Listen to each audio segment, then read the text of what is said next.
whether you're trying to change someone from being mean to nice, or whether you're trying to get rid of addiction, it's the same steps. One voice in the back, way towards the back part of the table, probably the furthest part of the table is why he probably said it. One of the other executives said that this man's name, the chairman, was Jean.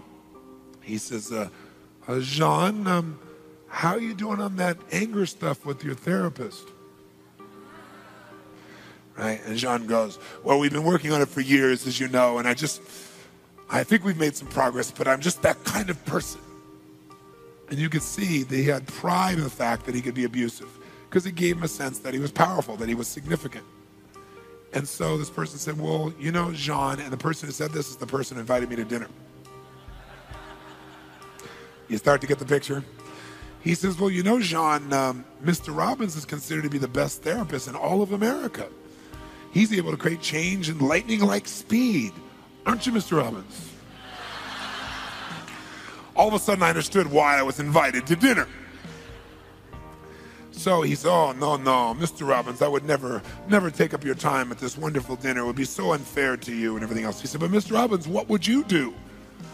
And I said, well, you know, you're right, sir. I said, you know, you're not my patient, so, you know, I couldn't work with you. I said, but if you were, I said, what I do is I would not talk to you, like have you freely associate on your back about your childhood and that's why you're angry and stuff. I said, what I would do is actually train your nervous system to change so it really would.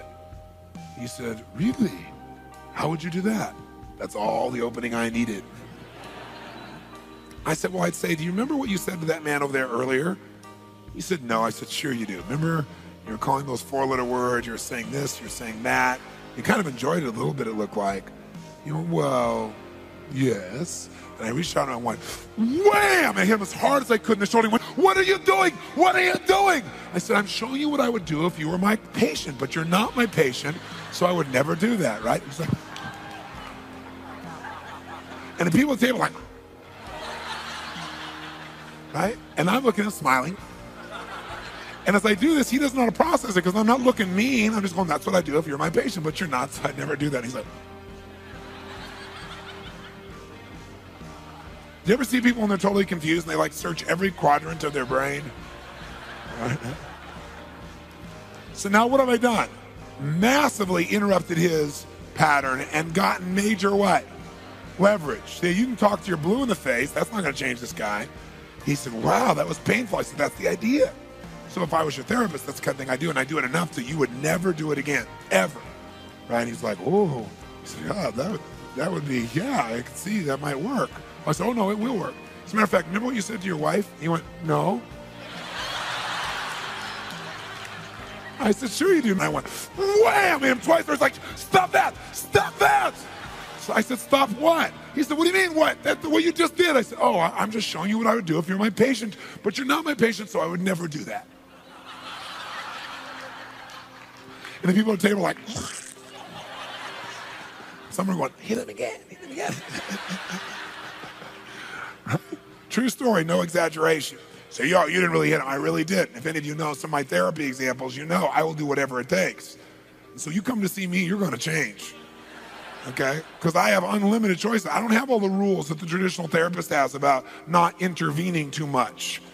My job is, you asked for it, you got it. All right? You're going to get it. So this guy now, he's like shaking from this thing. He goes, wow, I can really see how that would work. I said, is there anybody else you've been abusive to recently? He was like, no. So now, what have I done? I got leverage and I've interrupted both of those things. So the last step number 3 is this. Once you got the leverage, once you interrupt the pattern, third step is you must create an empowering alternative. You must create an empowering alternative. In other words, an alternative pattern. You can't just stop smoking. You got to start doing something else. And what most people do is they stop smoking and start eating. So that's why you got to find an empowering alternative. So create an empowering alternative. I can't just say stop yelling at people, because his yelling at people gives him a sense of certainty that they'll listen to him and that they'll change. How many follow that? So if we just say don't do that, then we've not met the need that he used to get. We want to meet the need more elegantly.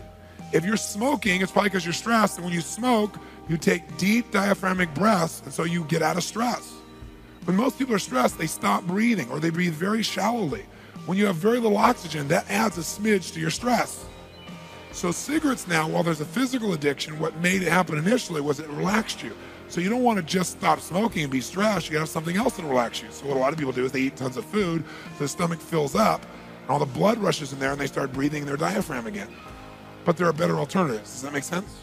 So you got to come up with an empowering alternative, and once you do it, and reinforce it.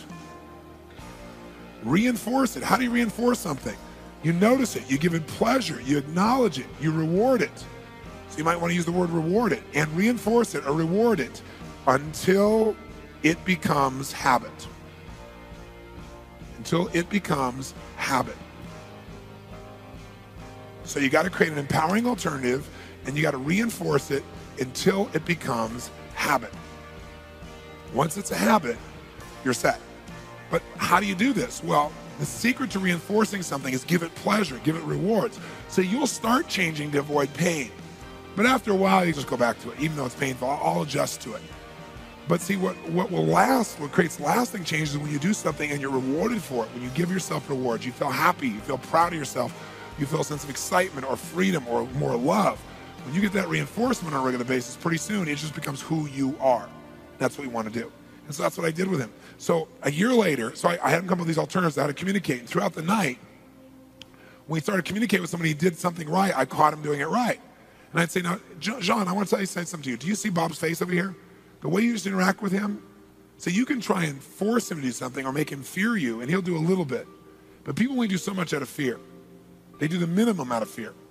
But when they love you, when they care about you, when they feel respected by you, they'll do anything for you. And this guy really would do anything for you. Look at his face right now. Doesn't that feel better? And I stopped making him stop and notice so he wasn't unconscious. And he'd say, you know, honestly, it really does. And he said, Bob, I really do care about you. And these great anchors happened that night where I kept reinforcing him.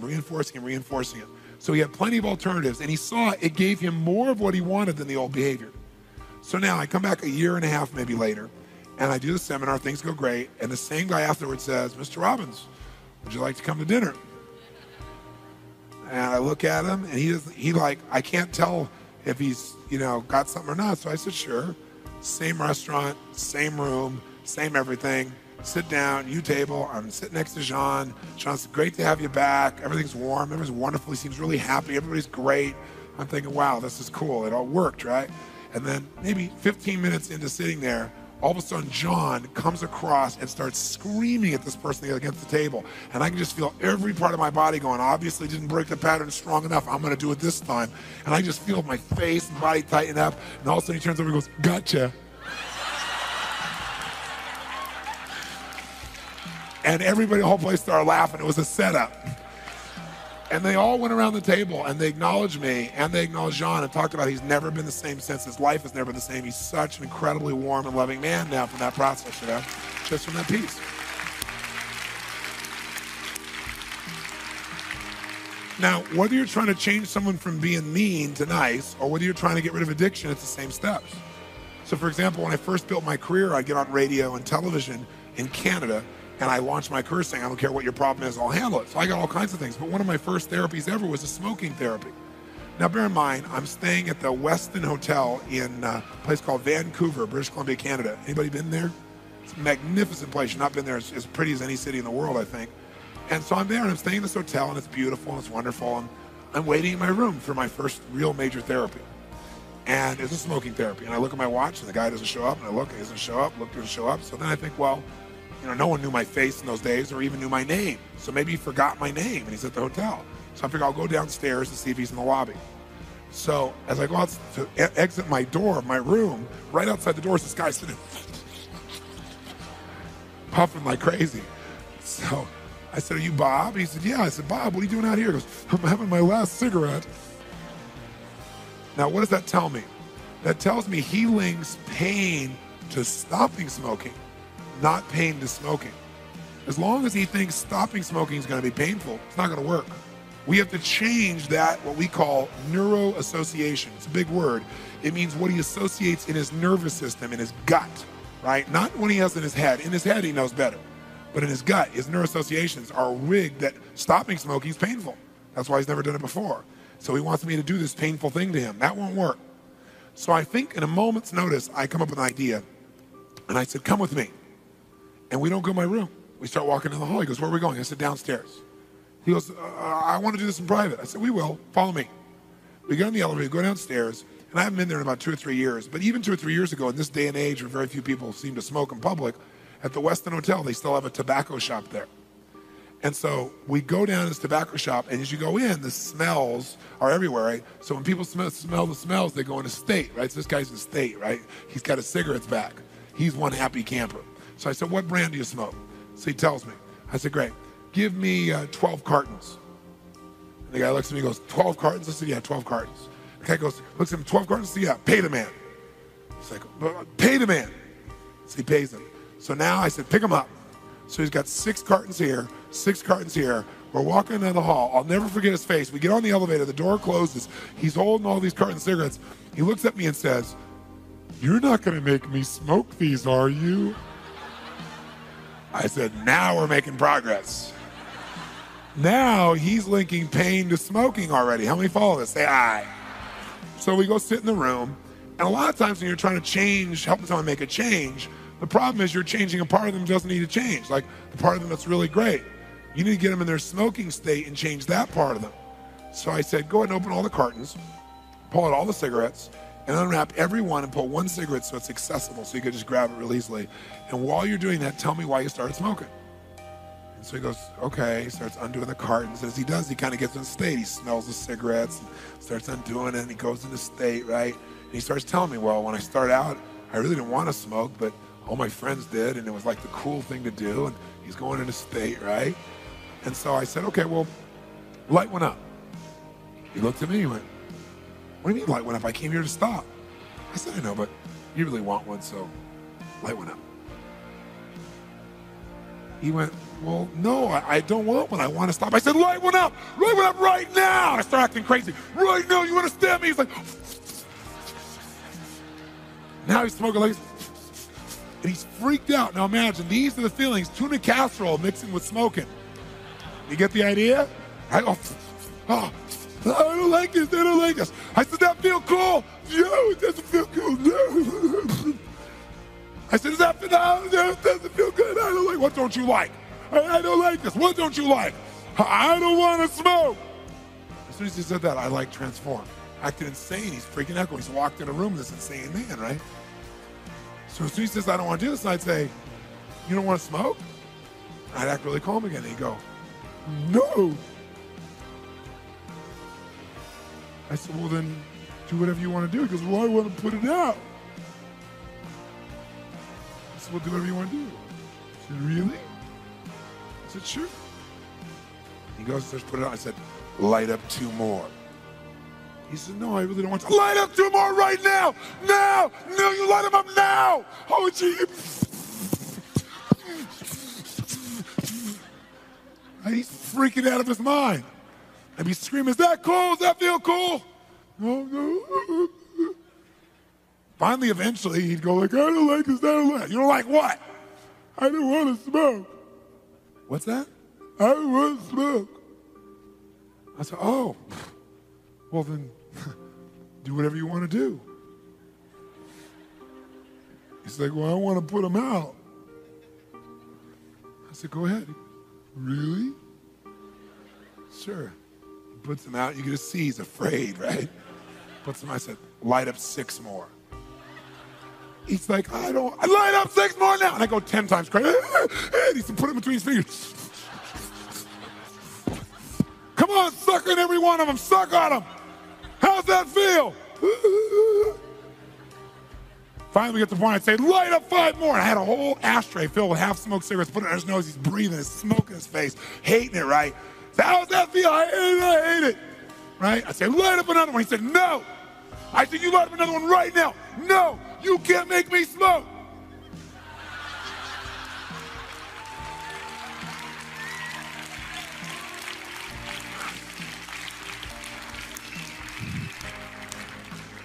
Now we broke the pattern. So then when you get an alternative, And so he went outside, he dumped his cigarettes over the side down into the ocean. I wouldn't do that now, but he did it. And he blew his nose, and all this black soot came out, right? Just all over the place in his handkerchief, right?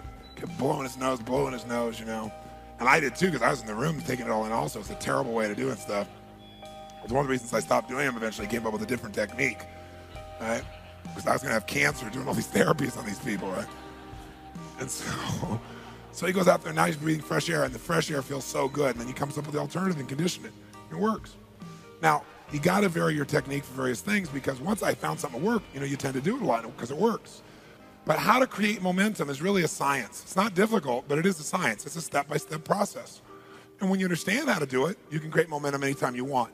Momentum in your business, momentum in your emotions, momentum in your career, momentum in your relationships, doesn't matter what area of your life. What's the source of power within you or your organization that can turn around virtually anything in a matter of moments? And the answer to that, of course, is momentum. Now, when you think about what does it take to succeed, there's so many things you can talk about what it takes to succeed in any situation. But one thing that is universal to succeeding in any situation is you must take the first step. And that's the one that most people don't do. They study it, they think about it, they fret about it, they complain about it, but rarely do they take the first step. In order to do that, I want to make sure that if you never heard another word I said for the rest of your life, and you want to improve anything, you'd know what to do first. Because if you do the first thing, you'll likely come up with the second, third, and fourth thing. It's just a natural part of momentum. Will help to create that happening. So what is that first step? Well, for me, if I'm going to work with an athlete or a business person or a financial trader or a politician, doesn't matter what the context is, their game is not where they want it to be, or their game's going well and they want to make it better. There's one place I go first always, and that is I put them in a peak what? The reason is because until you put somebody in a peak state, everything you're going to get is going to be less than who they are and what they're capable of. So I want to get them that peak state. So for example, when I met Andre Agassi for the first time years ago, he was like 50th in the world or something like that. And what happened was, Andre has a certain mindset, and he came in and he had kind of an attitude with me. And I said, look, Andre, I said, the bottom line is, you give me 15 minutes of your total attention. If in those 15 minutes you do what I asked you to do, you don't feel an immediate radical change, then blow me off and let's move on. Let's not waste any time. So what I did basically was I gave him examples from videos that I'd seen of him, and I'd say, okay, here's where you won Wimbledon. That was when he was at his best. Now here's a guy that's been as good as anybody in the game. And you watch him, right? And I show him, and this guy's walking out on the court. It's before he cut his hair, and he walks out like this, right? And he looks across the court like this at the guy on the other side of the court. And I said, what were you thinking at that moment? He said, I remember what I was thinking. I said, what were you thinking? He said, I was thinking of this guy. Why did you even show up? Right? Now, is that a certain state? Now, in that state, you don't think about, okay, is my backhand going to be okay? Right? Because what happens is when you're in your best, you don't think about how to do it. You just do it, don't you? It just flows. That's a peak state. So I said, okay, here's the French Open. He walks out like Don Knotts. He looks over at the other guy and just look in his face. What are you thinking then? He said, I remember the last time he beat me. So what I do is I changed the state, anchored it, showed him a couple ways to trigger it. It was very fundamental. And in less than 6 months, he was #1 in the world. Now, Andre's gone back down and up again after he got injured recently. And I was talking to Brooke about it. And she goes, his pride says he's got to do it himself this time again, which I'm sure he has the ability to do. But sometimes people just don't manage that state. They don't go there first. They work on their game instead of working on their state. So I don't know anything about the game, but I know everything about human psychology, what affects every game. That's the power. That's the linkage. So what we want to do from this day forward is if you want to get better at anything, if you want to suddenly be better in your performance of business, if you suddenly want to be more passionate in your relationship, if you want to make an improvement in your study habits, if you want to help your kids more, the first step to any of those things is always the same. Put yourself in a what? In a peak state. It's going to be step #1 no matter what we do. Now, here's the good news. There's basically 2 things you'll change to change your state in the moment. You'll change either your what? And what kind of change in the physiology? What kind? Radical change. Or you will change your, or both, right? And you know how to do it. So let's very quickly first see that. I'll walk you through the whole thing first. So once you get yourself in a peak state, that's kind of like priming the pump. Ever got yourself in a peak state like wham? And you're there for a while, then gradually you come back to the kryptonite Clark Kent that you were before, right? How many of you experienced this? Being in a peak state and then gradually dropping down. Say aye. The reason you dropped down is you didn't keep momentum going by going to the second element. And that is you must find your passion. And what does that mean? It means you got to discover, what do you love? What do you really love? What excites you? What juices you? What do you hate? Because I got news for you. People are driven not only by what they want, but also what they don't want. Very often people come to me and they'll say, but I don't know what I want to do for my career. I'll say, well, describe to me the ideal job. I don't know what it is. I'll say, okay, great. Describe to me the job you would hate. Describe to me right now a job. Describe the environment you would hate to be in, the people you'd hate to be around, the kind of work you would hate to do, right? The kind of money you'd hate to make. You go through the whole thing. And when they're all done, they have no problem describing what they hate, and they get passionate about what they hate. Oh, I hate this and I hate that. All this energy is coming out of them. Then I say, okay, great. Look at that. You hate that? Yeah. Now write the opposite of it, and you have the job for heaven. You have your ideal. So you can get to a person's drive through what they love, through what they hate, through what excites them, through what drives them. And very often I'll ask people, well, what do you want? And they go, I don't know. If I knew that, I could get it all worked out. I really don't know. And the reason they don't know is because they're asking in this state. See, it's like trying to walk in this state. Not going to happen. So the reason you're not getting the answer is you are not putting yourself in a state of total certainty. So by putting yourself in a peak state, people often say, I don't know what I want. I say, stand tall, breathe strong. Now, if you knew what you want, what would you say it was? They tell you immediately. Because all you've done is put in the state where the answers really are there. That's all you got to do. Third part, once you're in state, that's like priming the pump, right? Remember in the old days, if you want to get out of the well, the water, you had to feed it something first. So putting yourself in state feeds it. But to get to the well, you find your passion. And the well of passion is never ending. Things you love, things you excite you, things you hate. But once you find that passion, that'll go for a long time. But you eventually, to keep momentum going, you have to take that passion and do something with it. So step 3 is you must decide, commit, and resolve what you're going to do with it. And that's what keeps the momentum going. Otherwise, you're just passionate for a long time, and then gradually that'll dissipate. And by the way, those are 3 different experiences: decision, committing, and resolving. They are different emotions, and they're all 3 critical if you're going to actually follow through on your decision. Step 4 for momentum is you must get yourself to take massive what? That's right. Because the only way a decision is real is if you act upon it. If you don't act upon it, you make a decision, you'll lose momentum. And then finally, when you start taking action, you'll start getting results, and now you want to be smart. And SMART is an acronym for you want to make sure your strategy is really working. Remember, you want to have sensory acuity. Is it working or not? You want to measure it. You want to assess, is it giving you what you want? And if it is, you want to reinforce it and take new action. And that keeps the momentum going. And then you'll see in the middle of the circle, there are some forces that will either accelerate or break your progress. And that is emotion. Certain emotions will speed it up, more passion, right? More intensity. Certain emotions like fear will slow it down. It'll break your progress of momentum. Same thing is true with focusing your power. When you concentrate all your focus on something, it accelerates it if it's something good. If you focus on your greatest fear, it's going to slow everything down. Same thing as modeling. If I want to speed up my momentum, well, then I can learn by someone else's experience. When I had no money, I mean none, I couldn't pay my own bills, I couldn't pay my rent, I would take my money and go to a seminar or take somebody to lunch who was brilliant and pick their brain. Because I realized I'm always not going to have money for rent until I make a radical change in my understanding, skill, and psychology. And I don't want to wait forever, I got to get it now. So I would stretch to get the resources of someone else when I couldn't possibly do it, because I understood that. A big part of my life came about from saying, I want to compress decades into days. The only way to do that is get those resources, and that sped up my momentum. It gave me the power of modeling. Another one there is synergy. How through synergy you can speed things up. And lastly, the power of environment. What drives you? What do you really want? What are you committed to? Now, once you've got those emotions brewing, it's a lot easier to do what all change comes from, which is to make a real what? Decision. Because if you look at your life and you want to see why your life is the way it is, the parts of your life you love and maybe the parts of your life you're not as thrilled with, you can really define why your life is there if you really look at your life by your decisions. You say, no, that's the way God made it. Well, that may be true, but God has made lots of people have the same experience, but what you took out of that experience was your conscious choice or unconscious choice. You decided.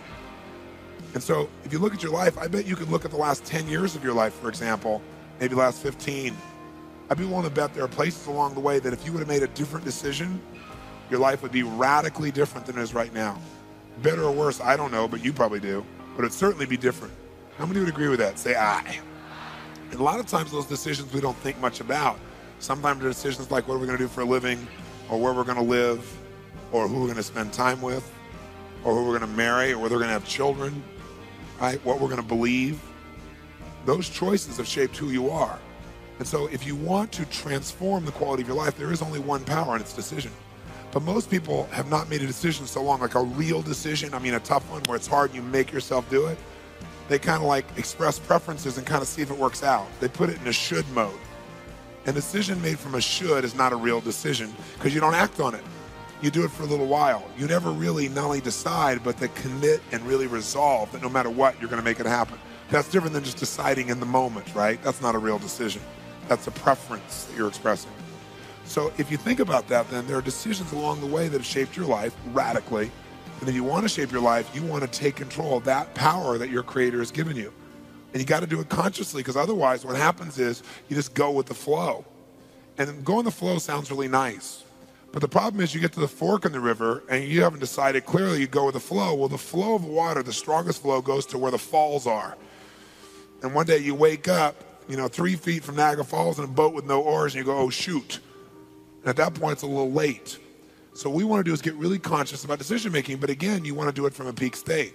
I had a friend that for years drove this old, horrible car he hated. But he kept doing it because his belief was that God wanted him to be poor. And his kids hated it. They'd make him drop him off a block from school.